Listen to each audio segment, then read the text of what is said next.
Well, good evening folks, this is gonna be an honest review of Pokémon TCG Pocket. And Pokémon TCG Pocket is the mobile version of the TCG with brand new cards and overhaul of the battle system. And the game is heavily focused on opening packs, then using those cards to battle and trade with other players. And you get 2 free packs per day, or take 12 hours to get to the next pack. And the TCG Pocket has many rarities such as single diamond to golden crown, and the higher rarity the harder it is to pull. And there's special rarity called shiny, so you can get a shiny version of the card. And my favorite rarity on TCG Pocket, or the TCG in general, is the full artwork. So it really looks nice, and I wish other trading card games, especially Yu-Gi-Oh, has a full artwork, but this is what it is. And yeah, with the mobile version, you can add a cosmetic to it, such as for your collection or when you actually summon them in battle. And the TCG Pocket, there's a lot of ways to customize your card, but you are required to have a Shine Dust to actually customize. Shine Dust is basically from opening up some packs, or you can get them as a reward from our missions. And it takes a very long time for free-to-play players to actually get a full cosmetic deck, but most of the time you're just gonna be, using it to battle anyway. Speaking of battle, the battle system is locked behind player levels, particularly level 3. There's many ways to level up your player characters in the game. Most likely the beginning is by opening up packs, but you can also get XP from solo battle, versus battle, or wonder pick. So with TCG Pocket, it's not as generous as Pokemon Live version of it. And the Pocket doesn't really give out free deck. If they do, it's rarely gonna be happening, and sometimes it's just gonna be a reward mission anyway, and they're really not that good. Such as the rental deck feature for the Pocket version. And there's many rental deck out there, but you must have 10 Pacific card without rental deck for you to unlock them. And the rental deck only have 10 uses, and then it's locked out. But it came unlimited after you own all the 20 cards from that deck. But the problem with the rental deck is there is zero tempo of the deck, and it's heavily relied on Pokemon more. So there's not enough item cards, supporters, or equipment. So you're better off just building your own deck. So you open a pack, you build it, and so on. Speaking of deck building, Pocket isn't that good in general as a deck building system. And TCG Pocket doesn't have a mulligan system, and you have a guaranteed Pokemon at your opening hands no matter what. So with a guaranteed Pokemon in every hand when you're opening the game, you're gonna be not worrying about Pokemon ratio quite a lot more. So most likely gonna be using the least few Pokemon, and the rest is gonna be supporters, items, and equipment. So the card is basically gonna be around 20 no matter what, and it's gonna be a quicker game with the lower amount of cards that you have. But the problem is some cards is horribly designed, and the most horrible one of them all is the RNG mechanics. They are flip a coin, and it's extremely random, and I hate it.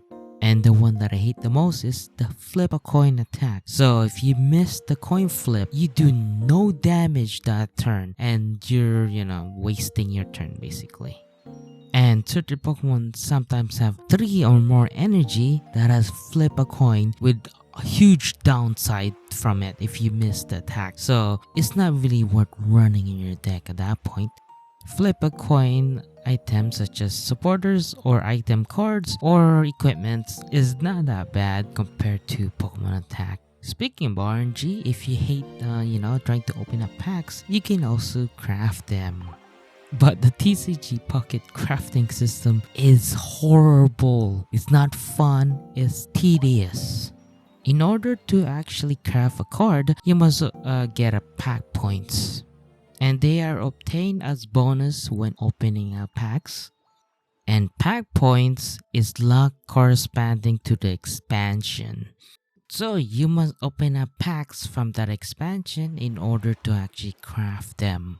So the crafting system is basically impossible to actually use for free to play, since you only get 150 points per month, since you only get 5 points every time you open up some pack.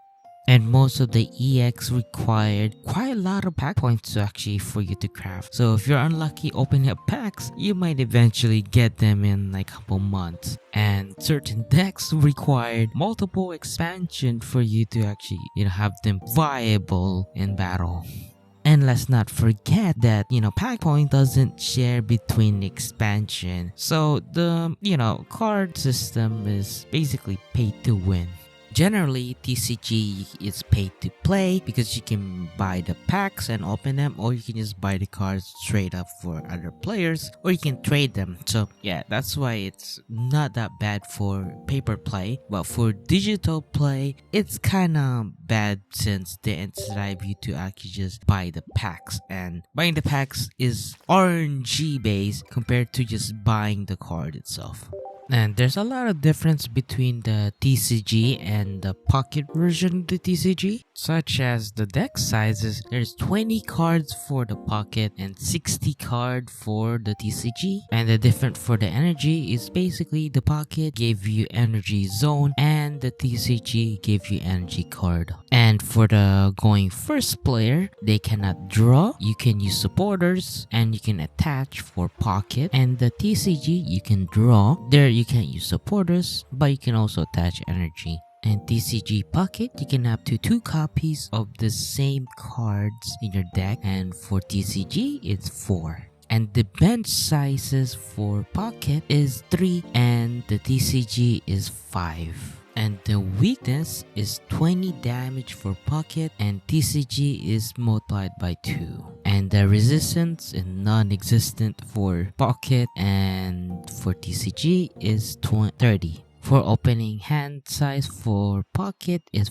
5 and the maximum hand size is 10, and the TCG opening hand is 7 and it's unlimited hand size. And the win condition for Pocket generally is whoever get to 3 points win, and regular Pokemon give you 1 point, EX give you 2 points. And the win condition for TCG is 6 prize card, so whoever gets 6 win. And regular mons give you 1, EX give you 2 always. And there's also Robux mon usually sometimes give you 3 card pull. So those are the difference between TCG Pocket and TCG for the rules and gameplay. So TCG Pocket gameplay isn't that bad, it's quite easy but also annoying. So the good part about TCG Pocket is it's a quick battle since you only get to, 3 points. Now the annoying part for TCG Pocket. So dual energy and triple energy deck sucks ass. So every turn, the energy basically is random, which mean you sometimes get 5 turns of fire energy and you don't get your secondary energy that you needed for attack. So compatible for, different energies, not really that good. But for dragons, it's basically impossible for you to actually use your attack if you get bad RNG. Since dragon generally require 2 different type of energy for you to attack, and you're better off just using a single card energy system deck. And the TCG Pocket doesn't really have that much energy acceleration. It's usually from, Pokemon attack. And items and supporters or Pokemon abilities generally based on certain Pokemon or certain energy type. And some of the energy acceleration is like flip a coin, such as Misty for example. So without any good acceleration, the comeback mechanic is kinda difficult for Pocket, since if your big mons with all your energy is gone, you're basically gonna be, starting from scratch, and it usually take like a few turns for you to actually, have a good mon to be online. And retreating them is kinda hard to do since its energy acceleration is pretty bad. Item card for you to switch is nearly impossible, or sometimes it takes a while since right now it's mostly Pokemon that allow you to switch Pokemon from active to bench, bench to active, or so on. It's generally gonna be switching your opponent's Pokemon instead of yours. So there is legitly no free retreat for TCG Pocket, and yeah, but you generally want to be switching when your HP is low, or for your active, or when their status.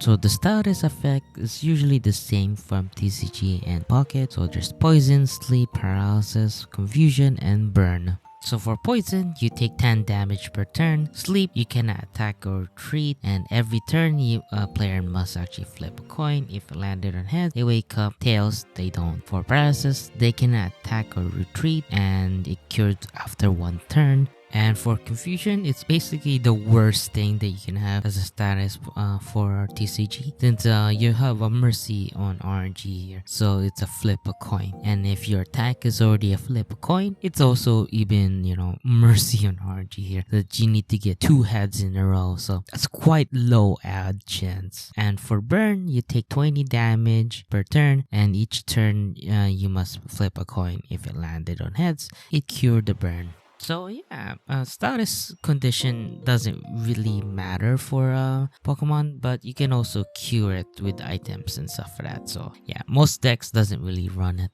So whoever gonna be going first for TCG Pocket, they are extremely disadvantaged for the entire game. So you cannot draw or attach energy, but you can use your supporters. So not able to attach energy is basically you're gonna be behind, since energy acceleration barely exists in TCG Pocket. So yeah, going first is not really ideal, since you're gonna be flipping a coin, whoever go first, and the one who go first usually gonna be behind on energy. Speaking of coin flipping, TCG Pocket is basically a coin flip. So yeah, it's a gacha game in disguise, most likely TCG in general, to be honest with you.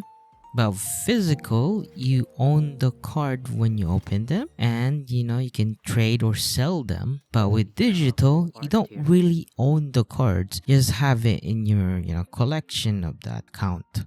So Gacha Game usually have a short lifetime, but some of them are pretty long depending on the gacha. But generally, it will shut down at some point, and you will never access your cards ever again, and that would be sad.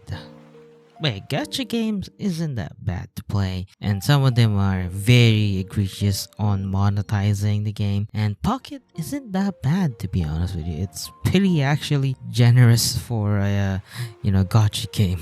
Since we're talking about the gacha portion of the game now, we're gonna talk about the energy system and the currency.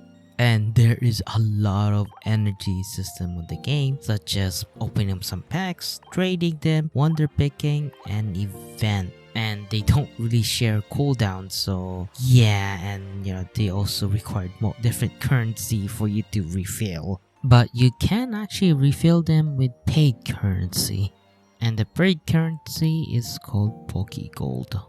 And you're generally gonna be using Pokegold to open up some packs, but the limit is gonna be 720 Pokegold, which is equivalent to 120 booster packs. So yeah, that's a lot of boosters to open, but yeah, it's quite a lot of money also for the Pokegold. At the end of the day, Gacha Game will have an end of service. There's no Gacha Game that will last forever. Someday TCG Pocket will shut down and you won't be able to see your card that you spent on. So yeah, that's the reason why I dislike Pocket. It's a gacha game in disguise. The gameplay and the deck building is a watered down version of the TCG, and the only interesting part is the opening of the packs, since it's the best way to open up some cards at this moment, since all the scalpers and collectors and everyone else buying up all the physical card game.